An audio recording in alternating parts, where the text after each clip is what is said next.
Et yo, salut à tous, c'est Quentin, j'espère que vous allez bien. On se retrouve aujourd'hui pour une nouvelle vidéo et dans cette vidéo, on va voir un deuxième cas concret en spécialité maths. Donc au compteur, ça doit être le sixième cas concret que l'on va voir ensemble. Donc encore une fois, on est sur des maths spécialisées pour cette fois-ci et vous allez voir qu'il suffit juste d'appliquer les règles, de lire le sujet correctement et les exercices s'enchaînent au fur et à mesure. Si vous souhaitez télécharger le sujet, il se trouvera en bas dans la description de cette vidéo. Et en attendant, eh bien, on va pouvoir commencer avec l'exercice numéro 1.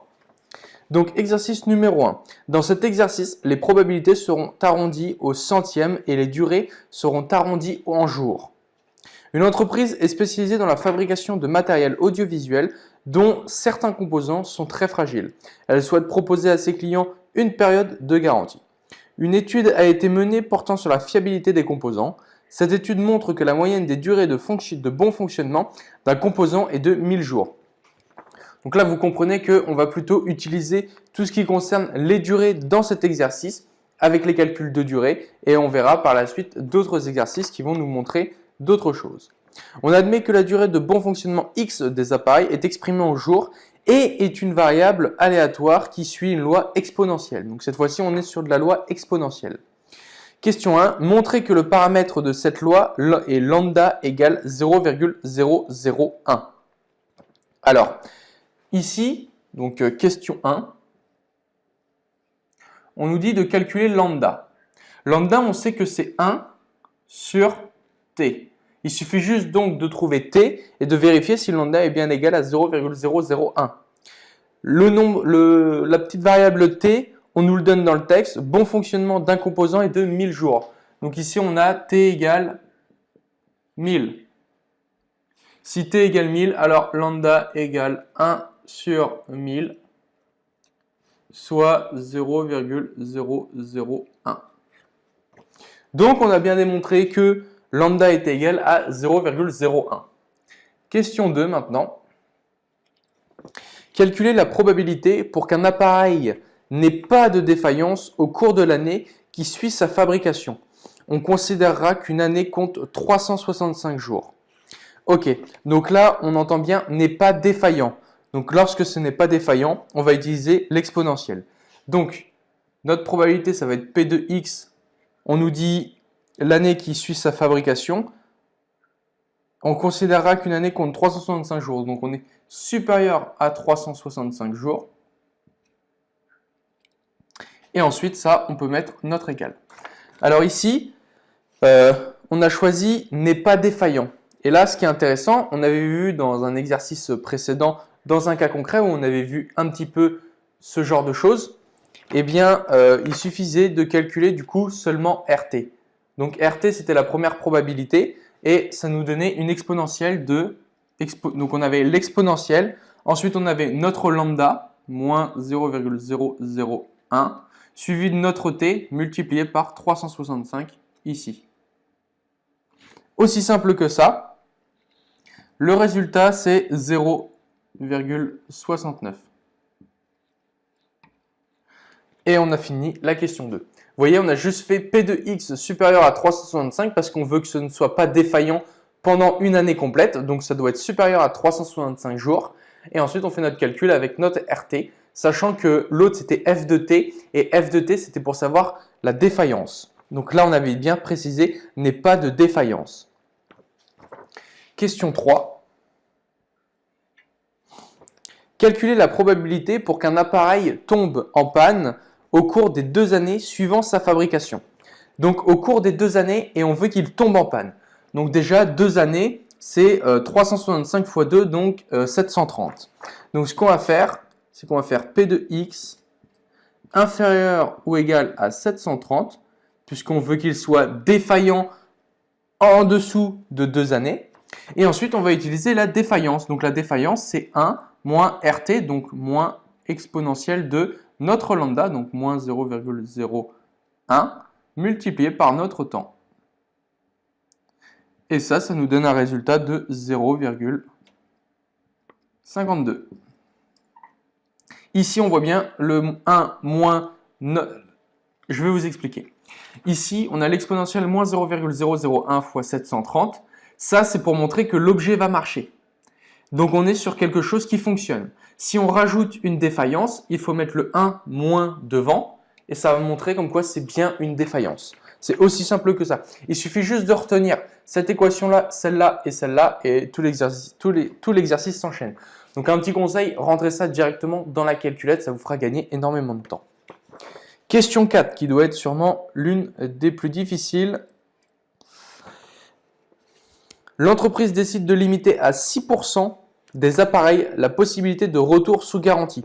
Quelle période de garantie doit-elle alors proposer? Donc là, ici, c'est super intéressant parce qu'on a une équation à une inconnue. On a notre P de X qui est, du coup, ça va être inférieur ou égal à notre variable T que l'on ne connaît pas.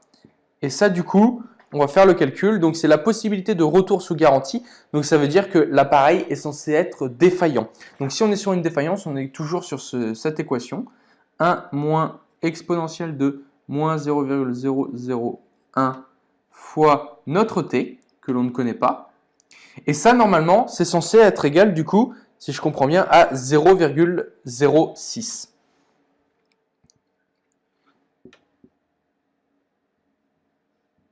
Puisqu'on est sur du 6%.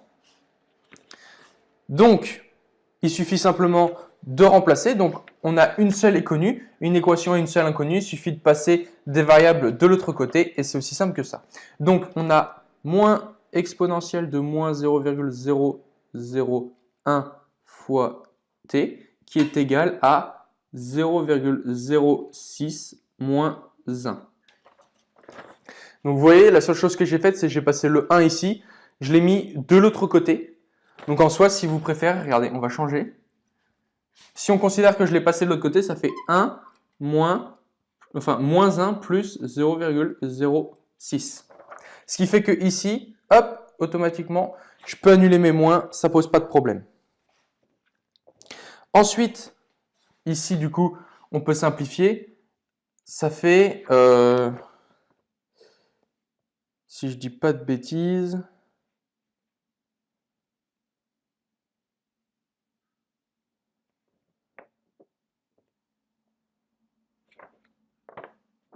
ok, donc autant pour moi, en fait, si je fais ça, parce qu'il y a deux résultats qui peuvent être différents. Si je fais ça, 0,06 moins 1, comme il est prévu, je me retrouve quand même avec un résultat ici négatif, qui est moins 0,94. Et ici, je me retrouve avec moins exponentielle de moins 0,01 fois t. Ce qui est intéressant ici, c'est que du coup, à partir de là, on peut simplifier. Mais vous voyez qu'on ne peut pas simplifier le moins ici, parce que sinon, ça nous donnerait un plus, et on trouverait 1,06. Et or, moi, je voulais trouver 0,94, puisqu'il fallait que je sois inférieur à 1. Donc, voilà. Donc là, ça, c'est la petite correction. On continue. Du coup, on est passé en plus, on les supprime. Ils ne nous servent à rien. Pour supprimer une exponentielle, on met sous ln. Donc, je me retrouve avec moins 0,001 t est égal à ln de 0,94. Et ensuite, on termine par diviser par moins 0,001.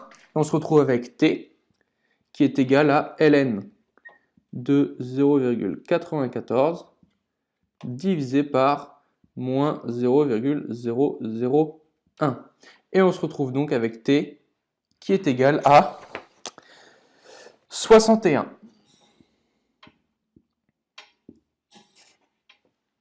Voilà, on vient de terminer cette petite question. Donc la phrase, c'est pour que l'entreprise décide de limiter à 6% les appareils, il faut que la durée de garantie soit de 61 jours.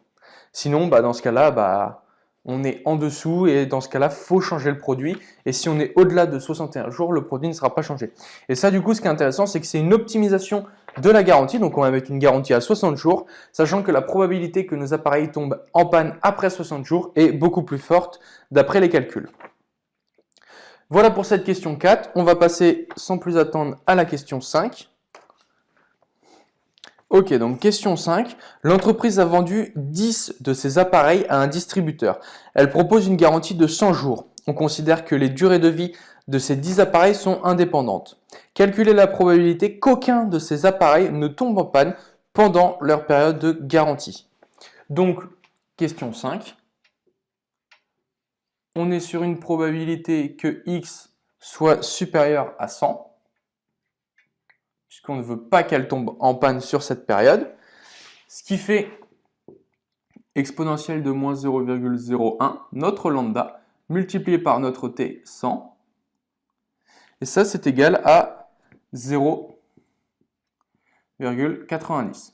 Donc à partir de là, en fait, on a trouvé notre probabilité, mais ça ne sera pas suffisant puisqu'on a considéré que chaque période de garantie de chaque appareil était indépendante. Donc ça veut dire quoi? Ça veut dire qu'il va falloir calculer pour chaque appareil sa probabilité. Donc on a P de x qui est égal à 10 puisque nous avons 10 appareils. Et là, ce qui est intéressant, c'est qu'on va utiliser la loi binomiale. Pourquoi? Parce que tout simplement, toutes les variables, si je vais y arriver, tous les appareils sont indépendants, ce qui fait qu'il suffit simplement de rentrer dans la calculette binonf, si je ne fais pas de bêtises, binonf, et normalement c'est dp, si je ne dis pas de bêtises de ce que j'ai noté sur ma feuille. On rentre notre nombre, x, donc 10, virgule, on rentre notre probabilité que l'on vient de calculer, 0,90. Et enfin, on rentre notre unité, 10.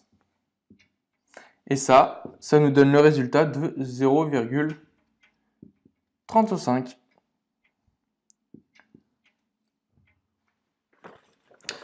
Si je dis pas de bêtises, normalement j'ai fait une petite faute. Là, je crois que c'est 100. Je ne sais plus, j'ai pas la correction sous les yeux, mais il me semble qu'ici, on doit rentrer 100, puisque c'est notre nombre de jours.